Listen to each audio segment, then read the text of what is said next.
Yo, welcome to Containing Luxury. On today's episode, we're going to cover a don't do this mistake when furnishing your container home. Let's get started.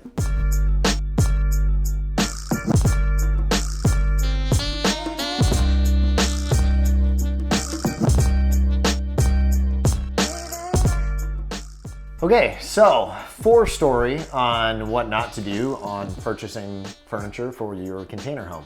I don't know if you followed along our build or our channel, but if you have, you kind of know that we built this thing as kind of a test project. So it was just kind of fun. We didn't really have a direct purpose for it, but now we kind of do. So I was like, hey, let's throw some furniture in it. That way my friends can stay in it when they come.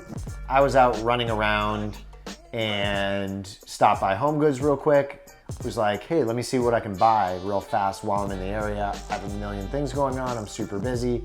So I was like, let's go in real quick. We'll see what we can find. I found this little couch, which for a large scale home, this is a super tiny couch. And I considered it, comparison to the couch I have inside my home, and it's like 1/5 of the size. So I'm like, oh, this thing's pretty low profile.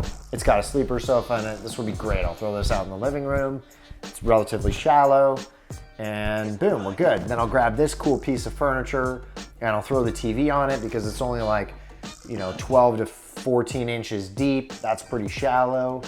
And then boom, the living room's done. Then I'll find a bed and all that stuff. So the point of this story is don't just rush buying things. Make sure to measure before you buy them. Every inch counts in these things, and you don't really realize how small they are until you grab something and you realize that, man, I can't even have like an actual regular couch in this room. It's already making things pretty tight.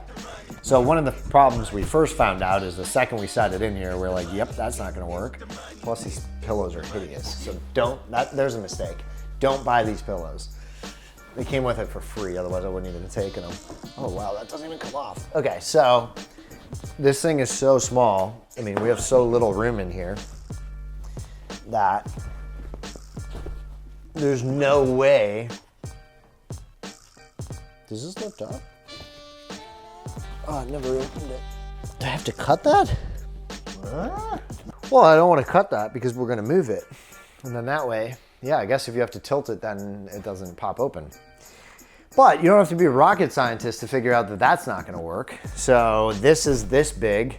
Just that section would get to like right here.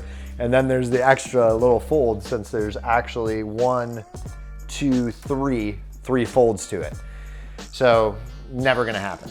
It would be to here before we even got to trying to get to the trifold. So that's not gonna work. Moral of the story, make sure you don't just rush and buy some stuff because it looks cool and then you're stuck with it. So make sure that you only have 7'6" or something on your interior finish, maybe smaller, maybe a little bit larger, that you really take into consideration. Like you're gonna have to measure every piece of furniture you're gonna buy.